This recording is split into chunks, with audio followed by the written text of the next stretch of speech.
Nadie sabe exactamente cuándo comenzaron a aparecer las luces. Algunos dicen que siempre estuvieron ahí, solo que antes nadie se adentraba lo suficiente en el bosque para verlas. Los montes Apalaches no son como otros lugares. El bosque es más denso, más antiguo. Hay zonas donde la luz del sol apenas toca el suelo y otras donde el silencio se siente demasiado profundo, como si algo estuviera esperando. Los primeros reportes vinieron de excursionistas, personas comunes, con experiencia en senderismo, que aseguraban haber visto pequeñas luces flotando entre los árboles. No eran linternas, no eran luciérnagas, eran distintas. Flotaban a baja altura, moviéndose lentamente como si respiraran. Emitían un brillo suave, casi hipnótico, azulado, a veces blanco, y en ocasiones con un tono amarillento que parecía cálido. Al principio, nadie les dio importancia. Se pensó que era algún fenómeno natural, gases, reflejos, ilusiones ópticas. Pero entonces, la gente empezó a desaparecer. El primer caso documentado fue el de una pareja. Habían salido a acampar un fin de semana. Todo parecía normal, hasta que dejaron de responder. Cuando las autoridades encontraron el campamento, todo estaba en su lugar. Las mochilas, la comida, las tiendas de campaña. Pero ellos no estaban. No había señales de lucha. No había huellas que indicaran que se hubieran ido. Era como si, simplemente, hubieran seguido algo. Días después, el hombre regresó, caminando por la carretera principal, descalzo, cubierto de tierra. Estaba vivo, pero no estaba bien. Cuando lo interrogaron, dijo que no recordaba nada. Nada después de haber visto las luces. Solo repetía una cosa, una y otra vez. Eran hermosas. Su pareja nunca fue encontrada. Después de eso comenzaron a aparecer más casos, siempre iguales, siempre de noche, siempre después de ver las luces. Algunos desaparecían para siempre, otros regresaban, pero los que volvían nunca eran los mismos. Tenían lagunas en la memoria. No podían explicar lo que había pasado. No recordaban cómo habían regresado, pero todos coincidían en algo. Decían que las luces no solo los guiaban, las luces los observaban. Un guardabosques llamado Ethan decidió investigar por su cuenta. Llevaba años trabajando en la zona. Conocía cada sendero, cada punto de referencia, pero incluso él evitaba ciertas áreas. Una noche decidió entrar, solo. Llevaba una linterna, una radio y una cámara sujeta al pecho. Caminó durante horas. El bosque estaba completamente en silencio, hasta que las vio. A lo lejos, entre los árboles, 3 luces, flotando, moviéndose lentamente, como si lo estuvieran esperando. Ethan no dijo nada. No se acercó de inmediato. Solo observó. Las luces comenzaron a desplazarse, lentamente, y entonces se detuvieron, justo frente a él. La cámara captó todo. Las luces no parpadeaban, no se movían como algo natural, permanecían ahí, fijas, como si lo estuvieran estudiando. Ethan dio un paso hacia atrás, y en ese momento las luces se acercaron. No rápido, no de forma agresiva, sino con intención, como si supieran exactamente qué estaba haciendo. La grabación termina ahí. Ethan desapareció esa noche. 3 días después, regresó, caminando por el mismo sendero, vivo, pero diferente. Cuando intentaron hablar con él, respondía con normalidad. Pero algo no encajaba. Sus respuestas eran correctas, pero vacías, como si repitiera lo que se esperaba que dijera. Cuando le preguntaron qué había visto, se quedó en silencio. Luego sonrió y dijo algo que nadie pudo olvidar. No eran luces. Desde entonces, Ethan dejó su trabajo. Se mudó del pueblo. Pero hay algo extraño. Las personas que han estado cerca de las luces comienzan a cambiar, no de inmediato, pero con el tiempo. Dicen que a veces ven destellos en la oscuridad, reflejos que no deberían estar ahí, luces que no vienen de ninguna fuente. Y lo más inquietante es que algunos aseguran que esas luces no se quedaron en el bosque, que las siguen, a sus casas, a sus ventanas, a sus sueños, como si, una vez que las ves, ellas también te vieran a ti. En el pueblo ya nadie entra al bosque después del anochecer. No es una regla, es una costumbre. Porque hay algo que todos entienden. Las luces no son peligrosas mientras las observes desde lejos, pero si decides seguirlas, puede que regreses, o puede que no. Y si regresas, puede que algo también lo haga contigo. Algunos dicen que todo esto son solo historias, relatos exagerados, pero hay quienes aseguran que en ciertas noches, si miras hacia los árboles, puedes verlas, esperando, como si supieran que tarde o temprano alguien más decidirá seguirlas.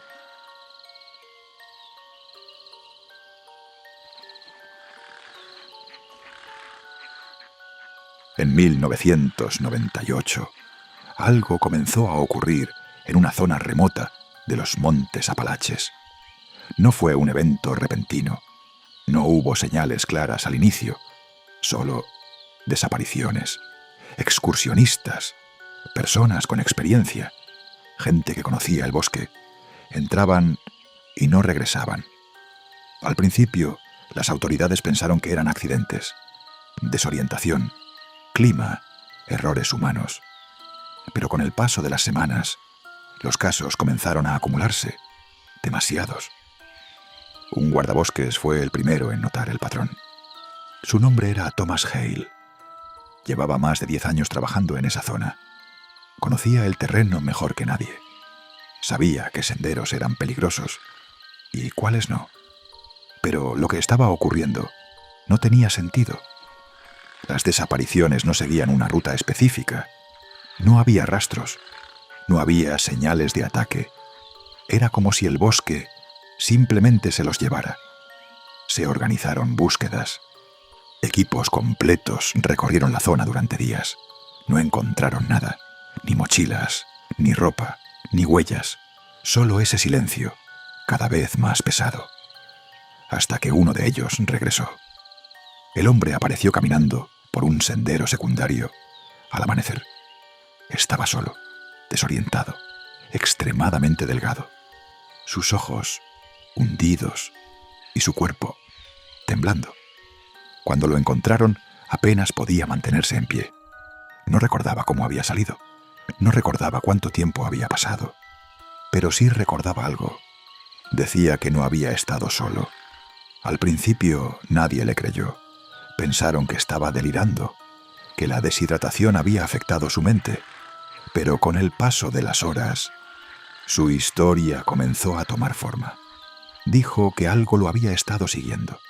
No lo vio al principio, solo lo sentía, una presencia, algo que se movía entre los árboles, sin hacer ruido, siempre fuera de su campo de visión, siempre cerca. Cuando finalmente logró verlo, ya era demasiado tarde. Describió una figura alta, demasiado delgada.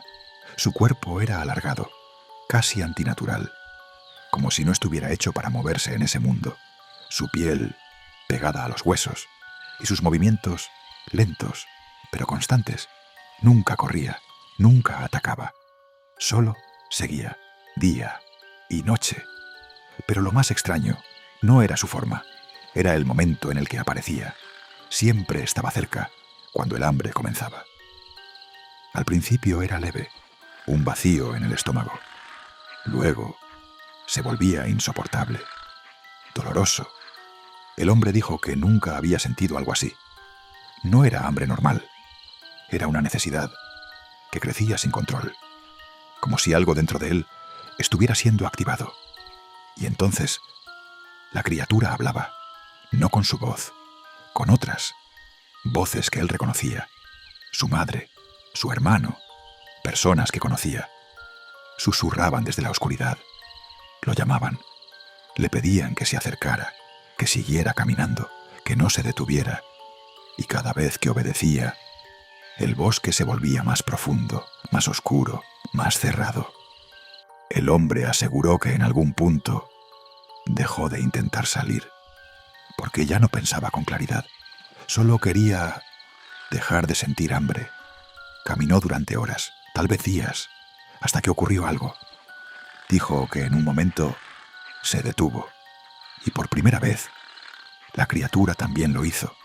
Estaba frente a él, muy cerca, demasiado cerca, y entonces entendió.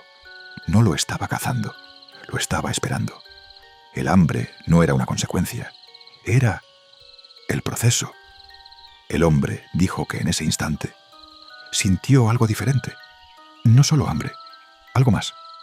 Una especie de aceptación, como si su cuerpo comenzara a cambiar, como si dejara de resistirse.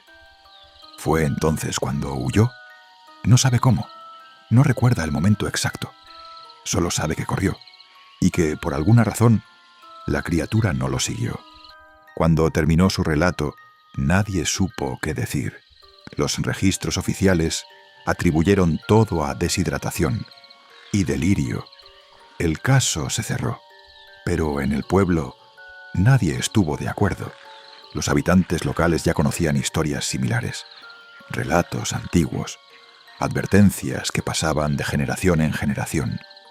Decían que en esos bosques hay algo que no pertenece a este tiempo, algo que no se alimenta de carne, sino de algo más profundo, del hambre, no del hambre física, sino de esa sensación que empuja a las personas a perderse, a seguir caminando, a no detenerse, a querer más, aunque no sepan qué. Desde entonces, los guardabosques evitan ciertas zonas. No están marcadas en los mapas, pero todos saben cuáles son, porque ahí el bosque se siente distinto, más denso, más presente. El hombre que regresó nunca volvió a ser el mismo. Aprendió a vivir con lo que pasó, pero hay algo que nunca pudo explicar. Dijo que, incluso después de salir del bosque, el hambre nunca desapareció del todo, no siempre, no de forma constante, pero hay momentos en los que vuelve, y cuando eso pasa, asegura que puede sentirlo otra vez, ahí afuera, esperando, como si supiera que en algún momento va a regresar. Y en el pueblo hay quienes dicen que cuando alguien sobrevive al bosque, no es porque logró escapar, sino porque algo decidió dejarlo ir.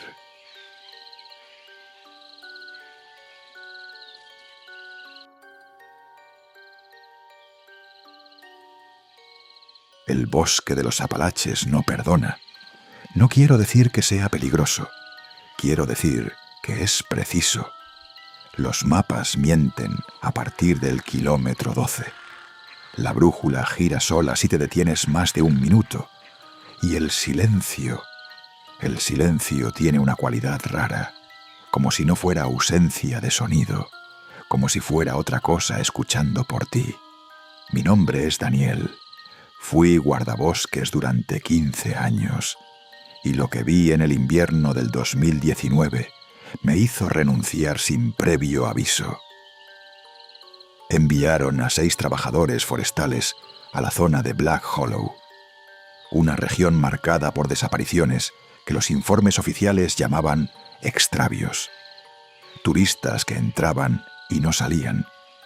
Cazadores encontrados sentados junto a sus fogatas, con las armas cargadas y la comida intacta, como si se hubieran ido a dar un paseo y nunca volvieran. Pero lo que nadie decía en los partes oficiales era lo que encontraban junto a los campamentos vacíos. Huellas, siempre huellas. Empezaban siendo humanas, un pie derecho, un pie izquierdo, normales. Después se alargaban, los dedos se separaban demasiado. El arco se hundía como si el pie se hubiera derretido y vuelto a endurecer. Y al final del rastro no había nada. Solo el punto donde las huellas se detenían, como si quien las hacía hubiera seguido caminando en otro sitio, en otro lado. El primer día fue tranquilo, demasiado tranquilo. Instalamos el campamento base a 3 horas de la carretera más cercana. 4 cabañas de madera viejas, un generador que tosía como un enfermo y una radio que solo captaba estática. El guardabosques veterano se llamaba Silas. Tendría 60 años, pero los apalaches te envejecen distinto. Los ojos hundidos, las manos callosas como corteza. Silas nos miró a todos y dijo algo que nadie tomó en serio. Aquí dentro no se llamen por su nombre, usen apodos. Y si alguien los llama desde afuera, no contesten hasta verle la cara. Pensamos que era superstición de viejo. 2 horas después, empezamos a entender. Eran las 9 de la noche.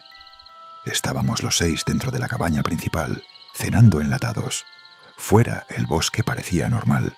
El viento movía las ramas. Algún búho lejano. Pero el silencio entre ráfagas, ese era raro.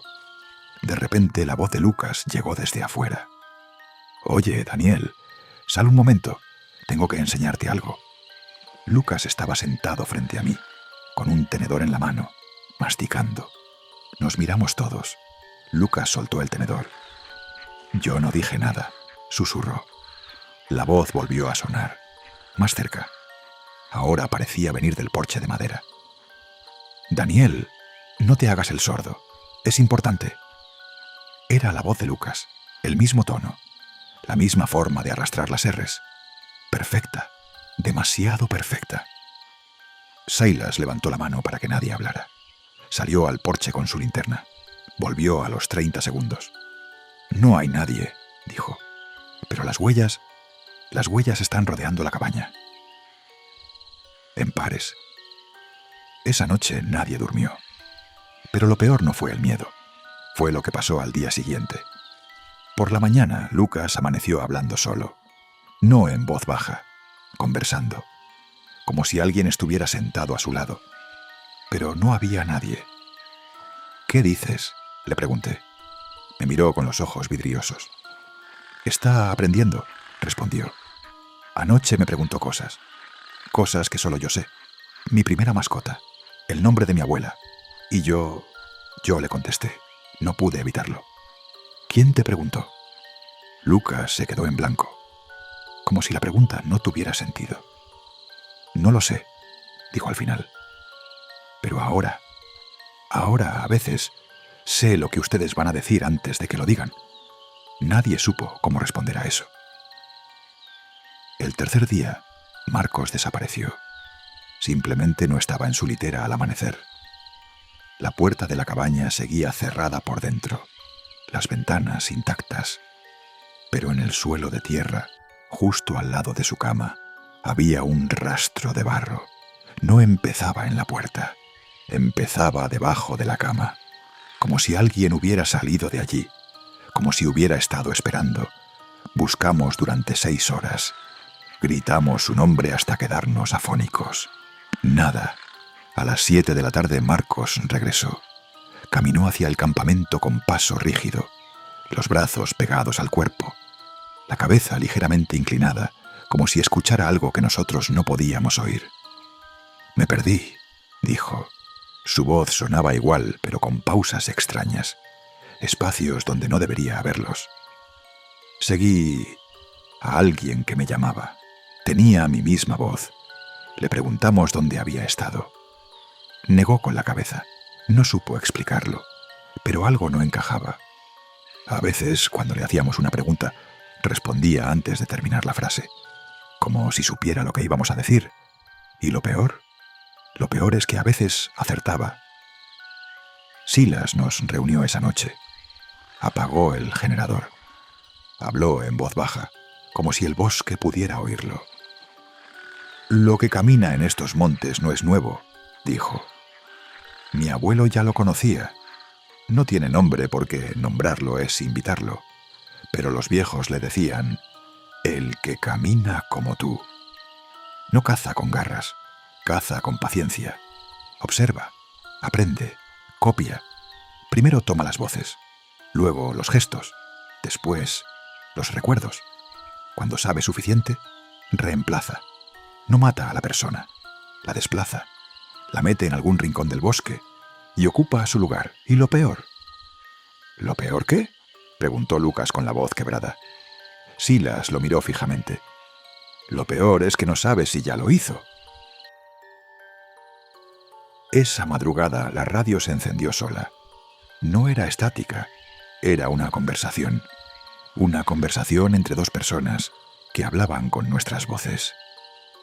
Pero lo que decían no había ocurrido todavía. Era una discusión sobre quién se quedaba de guardia, sobre si debíamos huir o esperar. Y al final de la grabación escuchamos un disparo, luego un arrastre, luego el silencio. Nadie dijo nada. Pero todos miramos a Marcos. Marcos sonrió. Fue una sonrisa perfecta, demasiado perfecta, como si hubiera ensayado frente a un espejo durante horas. No fui yo, dijo. Y por primera vez no supimos si estaba mintiendo. Decidimos huir al amanecer. Dejamos todo, herramientas, comida, las cabañas. Solo cogimos las mochilas y las radios. Silas iba adelante, yo detrás. Los otros 4 cerraban la fila. El bosque estaba en completo silencio. Ni pájaros, ni viento. Solo nuestras botas pisando hojas muertas. A los 20 minutos, Silas se detuvo. «Mira», dijo, señalando el suelo. Había un rastro de huellas, 2 pares, caminando paralelos. Uno era de botas militares. El otro estaba descalzo, con los dedos separados, demasiado largos. Ambos se adentraban en la espesura. «No las sigamos», dijo Silas. «Sigan el camino que ya conocemos». Giramos a la derecha. Pero entonces la radio de Silas crepitó y una voz dijo: «Daniel, no te vayas. Todavía no aprendí todo de ti. Era mi voz». Silas apagó la radio de un golpe. «Corran», ordenó. Corrimos durante 1 hora, sin mirar atrás. Cuando llegamos a la carretera, solo éramos 4. Marcos ya no estaba. Nadie recordaba exactamente cuándo se había ido, o si alguna vez había estado realmente con nosotros en esa carrera. Silas llamó a las autoridades. Dijo que hubo una desorientación colectiva, que nos separamos, que Marcos aparecería. Nunca apareció. Han pasado 4 años. De vez en cuando recibo mensajes de texto de números desconocidos. Dicen cosas como: «¿Cómo está tu madre?», o «¿Todavía duermes con la puerta abierta?». Preguntas que solo alguien que me conoce haría. Pero lo peor no es eso. Lo peor es que, a veces, cuando paso frente a un espejo, juro que mi reflejo parpadea un segundo después que yo. O que sonríe cuando yo tengo cara seria. Y he empezado a notar algo más. Últimamente, cuando alguien me llama por teléfono, a veces sé lo que va a decir antes de que lo diga. No siempre. Solo cuando la línea tiene estática. Solo cuando la voz suena un poquito demasiado perfecta. En los Apalaches, los viejos cuentan que cuando alguien desaparece en el bosque, no siempre es una pérdida. A veces es un intercambio. Y lo único que puedes hacer es preguntarte: ¿el que está a tu lado hoy sigue siendo quien crees? ¿O es el que camina como tú? Y si lo es, ¿desde cuándo? En los montes Apalaches hay noches que no están hechas para los vivos. No lo digo como metáfora, lo digo como advertencia. Mi abuela me lo decía cuando era niño. Su abuela se lo dijo a ella. Y atrás de ella, generaciones enteras que aprendieron a reconocer el peligro no por lo que veían, sino por lo que dejaba de verse. El silencio, los perros que de repente cierran el hocico, el aire que se vuelve frío, aunque sea julio, Y la niebla, esa niebla baja que no se mueve con el viento, que no se disipa al amanecer, que parece observar desde el borde del bosque como un ojo gris y sin párpados. Cuando la niebla se queda quieta, ustedes no se queden quietos. En el pueblo le llaman las noches señaladas. No son todas las lunas llenas. No siguen el calendario que ustedes conocen. Son fechas específicas, separadas por años a veces, que los ancianos memorizan en secreto y susurran solo cuando están seguros de que ningún niño escucha. La última vez que nadie hizo caso fue en 1987. Desaparecieron 4 niños en una semana. Las búsquedas no encontraron cuerpos, solo ropa rasgada en la orilla del arroyo y huellas, unas huellas que comenzaban siendo pisadas de botas infantiles, pero que después se alargaban. Los dedos se estiraban como raíces. El talón se hundía demasiado profundo, como si el niño hubiera caminado sobre 2 piernas, y luego sobre 4, o sobre algo que no tenía piernas. Mi tío Abner fue uno de los que buscó esa noche. Él nunca quiso hablar del tema, pero cuando tomaba demasiado whisky, soltaba frases sueltas, cosas que yo guardé en la memoria como quien guarda cuchillos en un cajón. No hay que seguirlas, decía. Las huellas no se siguen, porque no llevan a donde está la criatura. Llevan a donde ella quiere que tú creas que está. Y para cuando te das cuenta, ya no estás siguiendo las huellas. Las huellas te están siguiendo a ti. Nadie entendía lo que quería decir, hasta que dejó de hablar por completo. 70 años después, la historia parece repetirse. El año pasado, un grupo de niños del pueblo empezó a decir lo mismo. No se conocían entre ellos. Vivían en distintas calles, distintas edades, pero todos describían la misma cosa. Un hombre en el borde del bosque, demasiado alto. Dicen que sus brazos colgaban como ramas viejas, que su piel no se veía porque estaba cubierta de pelo, pero no como el de un animal, más bien como el de algo que intenta parecer un animal y no termina de lograrlo. Y los ojos. Todos mencionaron los ojos. Brillan en la oscuridad, pero no como los de un lobo o un venado. Brillan como si detrás de ellos hubiera una linterna encendida en un cuarto vacío, como si alguien estuviera mirando desde atrás de los ojos. Al principio los adultos no creyeron. Pensaron que eran pesadillas, que los niños se contaban historias entre ellos. Hasta que una madre, Elena, decidió grabar lo que su hija decía mientras dormía. La niña tenía 7 años. Se llamaba Lucía. Elena la escuchó hablar en sueños durante 3 noches seguidas. Siempre la misma frase.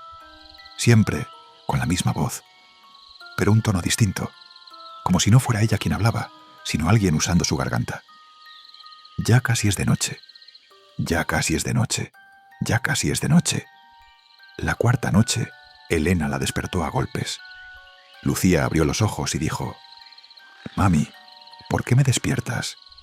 El señor del bosque estaba a punto de decirme mi nombre». Elena preguntó qué señor. Lucía sonrió. «El que me llama desde la ventana. Dice que soy especial. Dice que hace mucho tiempo yo era de él». A la mañana siguiente, Elena fue a ver al viejo Jeremiah. Jeremiah es el último que queda de los que estuvieron en la búsqueda de 1987. Tiene 92 años, las manos nudosas como raíces y una mirada que parece mirar algo que está muy lejos. Elena le contó lo de Lucía, le contó lo de yo era de él. Jeremiah no respondió de inmediato. Se quedó en silencio mucho rato. Luego fue a su cuarto y volvió con un cuaderno viejo, cubierto de manchas de humedad. «No es un hombre lobo», dijo.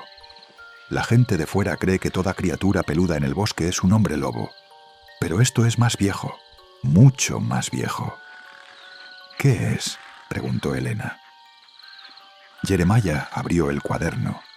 Había dibujos hechos a carbón, figuras altas, delgadas, con brazos demasiado largos y cabezas que no parecían cabezas sino máscaras. En las lenguas antiguas de aquí le decían el que cuenta a los niños: no caza al azar, no ataca donde hay luces ni donde hay adultos despiertos. Lo suyo es otro método. Marca, espera, aprende los nombres, las caras, las voces. Y cuando las noches señaladas llegan, no viene a cazar, viene a recoger. ¿Recoger qué?, preguntó Elena con la voz rota. Jeremiah la miró. A los que ya le pertenecen.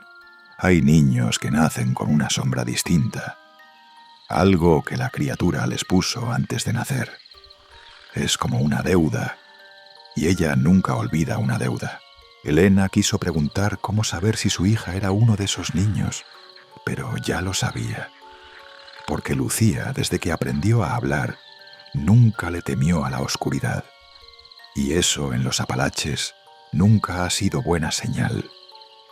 Esa noche los adultos del pueblo se organizaron, reforzaron puertas, cubrieron las ventanas con madera, colgaron ramas de serbal sobre las entradas, porque Jeremiah dijo que eso servía, aunque nadie supo explicar por qué.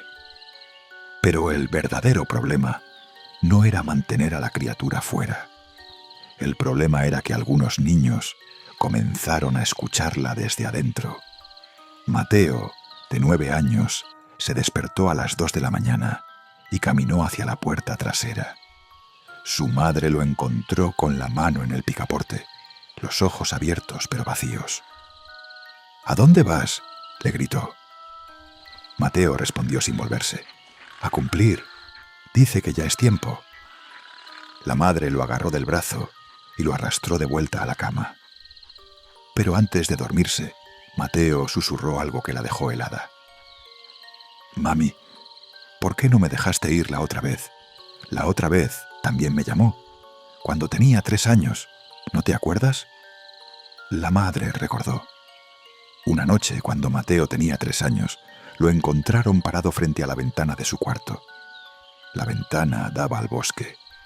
Él sonreía, y cuando ella le preguntó qué hacía, él señaló hacia los árboles y dijo: «El hombre peludo me está contando. Dice que voy a ser el número 7». Ella lo olvidó, hasta ahora. La noche señalada llegó el viernes. No hubo luna, pero tampoco hubo oscuridad total.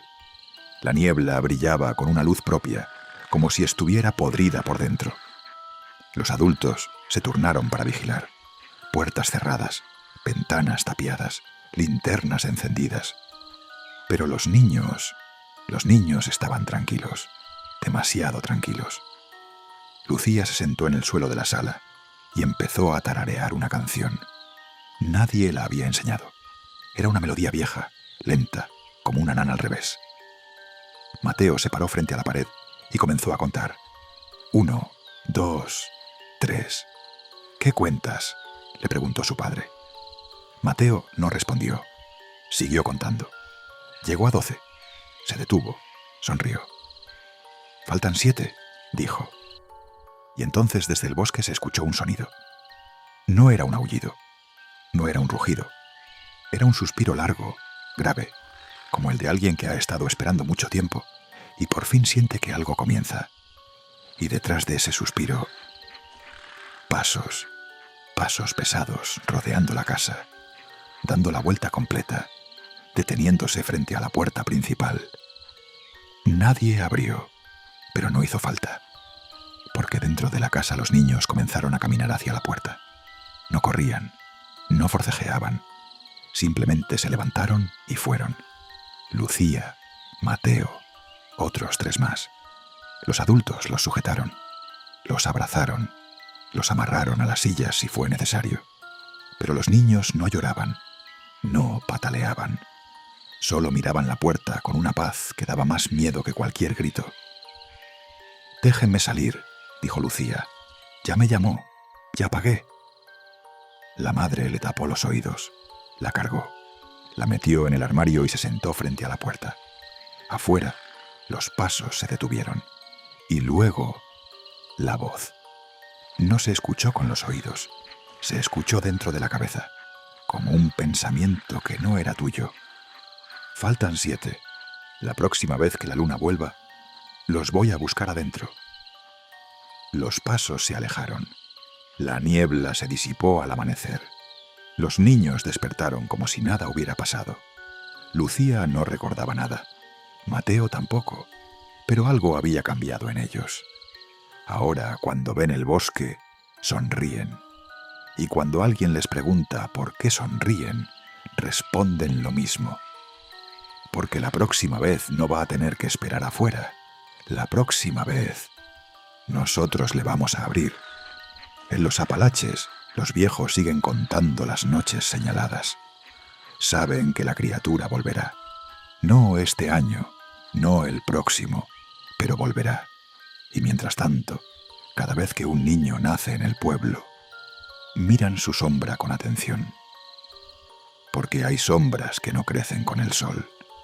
Hay sombras que se mueven solas.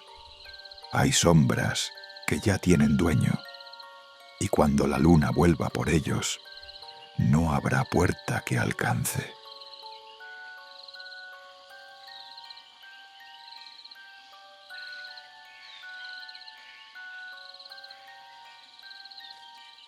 El bosque no respira. Eso es lo primero que aprendes cuando te quedas solo después del anochecer. Los árboles no se mueven, los animales se callan, y el silencio se vuelve tan denso que empiezas a escuchar cosas que no están ahí. ¿O eso quieres creer? El guardabosques novato se llamaba Mateo. 22 años, primer mes en el puesto. Los veteranos le habían dicho la regla de las piedras, pero se la dijeron riéndose, como si fuera un chiste para asustar al nuevo. Nunca camines solo después de que el sol toque las copas. Y si no te queda opción, lleva 2 piedras en el bolsillo izquierdo. Golpéalas cada 10 pasos. Mateo no llevaba piedras. Esa tarde había salido a revisar una trampa para coyotes a 3 kilómetros del campamento. El camino era recto. Iba a volver antes de que oscureciera. Pero la trampa estaba vacía, y luego otra y otra. Cuando miró el reloj, el sol ya se filtraba entre las ramas, como sangre diluyéndose en agua. Caminó rápido al principio, luego más rápido. El sendero de vuelta era el mismo que había recorrido 1 hora antes, pero algo se sentía distinto. Los árboles parecían más cerca, el suelo más blando. Escuchó la voz a los 15 minutos de haber empezado a caminar. No fue un susurro, no fue un eco. Fue como si alguien hubiera conectado un altavoz directamente a su columna vertebral. 1. Mateo se detuvo en seco. Miró hacia atrás. No había nada, solo el sendero vacío y la oscuridad ganando terreno entre los troncos. Caminó de nuevo. 3 pasos, 4, 2. Se quedó paralizado. No era el viento, no era un animal. Era una voz humana pero sin cuerda vocal, sin boca, sin origen. Una voz que llegaba desde atrás de él, aunque no había nadie detrás. 3. Empezó a correr. No importaba si era su imaginación. No importaba si el estrés del primer mes le estaba jugando una mala pasada. Lo único que importaba era salir de ahí. Pero la voz no se quedó atrás. Corrió con él. Cada pisada era un número nuevo. 4, 5, 6. Los números no sonaban al mismo tiempo que sus botas golpeaban el suelo. Sonaban justo después. Como si alguien estuviera contando sus pasos a sus espaldas. Medio segundo más lento, medio segundo más frío. 7. Se detuvo otra vez, jadeando. Las manos le temblaban. Sacó su linterna y alumbró los árboles. Nada, absolutamente nada. 8. La voz no se detuvo cuando él se detuvo. Siguió contando. Como si ya no importara lo que Mateo hiciera. Como si el conteo fuera independiente de sus pasos ahora. Mateo recordó entonces la regla de las piedras, no la parte de llevarlas. Recordó lo que los veteranos habían dicho después de reírse, que el silencio del bosque no es vacío, que hay algo que escucha y que cuando empieza a contar ya es tarde para conseguir las piedras. Corrió de nuevo, no hacia el campamento. Había perdido la orientación hacía rato. Corrió hacia donde sus pies lo llevaban, y eso fue el error más grande que pudo cometer. 9, 10, 11. La voz aceleró el ritmo. Ya no contaba después de cada pisada, contaba al mismo tiempo. Y luego, al cabo de unos segundos, Mateo se dio cuenta de algo que le heló la sangre. La voz estaba contando antes de que él diera el paso. 12. Su pie izquierdo se movió solo. 13. El derecho lo siguió. No era que perdiera el control, era peor. El control seguía ahí, intacto, pero alguien más había puesto sus manos sobre el volante. Mateo quería parar. Gritaba en su cabeza que se detuviera. Pero sus piernas no obedecían. Caminaban al ritmo de una voz que ya no era suya. 14. Logró tropezar a propósito. Se estrelló contra el suelo cubierto de hojarasca. El impacto fue real. El dolor también. Pero cuando intentó levantarse, sus pies ya estaban girando hacia la derecha, arrastrándolo de vuelta a la posición de pie. 15. La voz dijo su nombre. No con cariño, no con odio. Lo dijo como quien lee una etiqueta en un frasco, sin emoción, solo con la certeza de haber identificado correctamente lo que tiene enfrente. Mateo. Mateo comenzó a rezar. No sabía si a Dios o a los árboles o a sí mismo. Solo movía los labios mientras sus piernas lo llevaban cada vez más profundo en el bosque. 16, 17, 18. Y entonces vio las luces. A lo lejos, entre los árboles, 2 puntos amarillos. Una camioneta. Su camioneta. Había caminado en círculo sin saberlo, o algo lo había guiado de vuelta, o tal vez nunca se había alejado tanto como creía. El conteo siguió avanzando mientras corría hacia la puerta del conductor. 19, 20. Metió la mano en el bolsillo. Las llaves. Las sacó con los dedos entumecidos. 21. La llave entró en la cerradura. 22. Abrió la puerta. 23. Se lanzó al asiento. Cerró la puerta de golpe.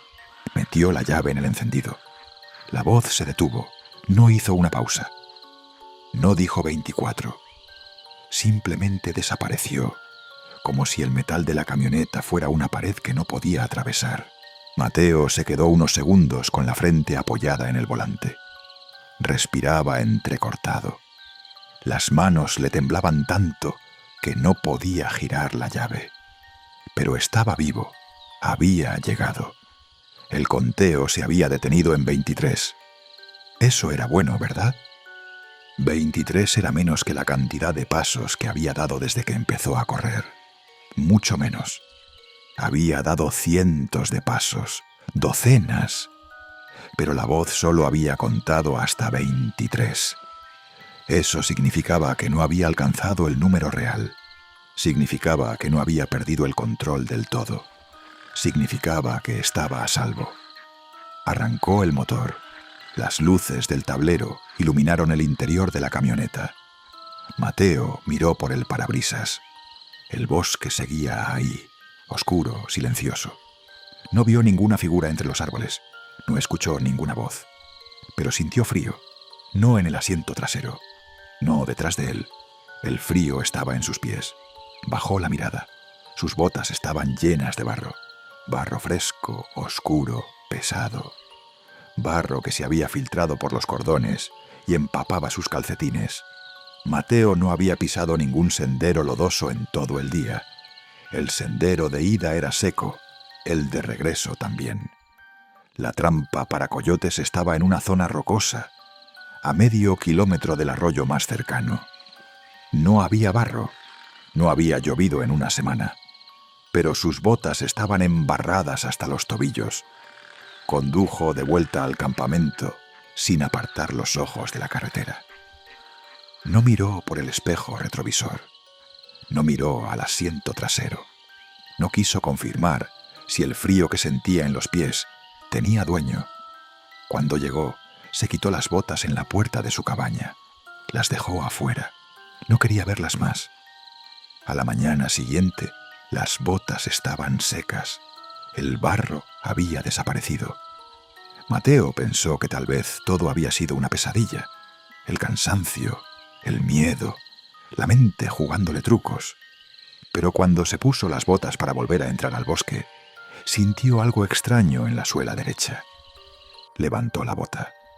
Había una piedra pequeña incrustada en las marcas del caucho. No cualquier piedra. Una piedra lisa, negra, como las que se encuentran en el lecho de los arroyos. Mateo no había caminado por ningún arroyo. Nunca volvió a entrar al bosque después del anochecer. Renunció 3 semanas después. Ahora vive en la ciudad, donde las calles son de concreto y las aceras de cemento. Pero hay algo que no le ha contado a nadie. A veces, cuando camina por su vecindario, escucha un eco leve debajo de sus pasos. No es el sonido de sus zapatos sobre el pavimento. Es otro sonido, más suave, más húmedo. El sonido de pisadas sobre tierra húmeda. Pisadas que no son las suyas. Y algunas mañanas, solo algunas, se despierta y mira sus pies antes de ponerlos en el suelo. No para estirarse, para comprobar que no haya barro en sus tobillos. Hasta ahora no ha encontrado nada. Pero las botas que dejó en el campamento, las que usó esa noche, desaparecieron la semana después de su renuncia. El guardabosque que las buscó dijo que no estaban en la entrada de la cabaña. Dijo que nunca las había visto. Lo que no dijo, porque no quiso asustar a Mateo, fue que encontró unas pisadas en el sendero detrás de la cabaña. Pisadas que empezaban en la puerta y se adentraban en el bosque. Pisadas de botas talla 42, con barro en las suelas. A pesar de que no había llovido en 3 semanas,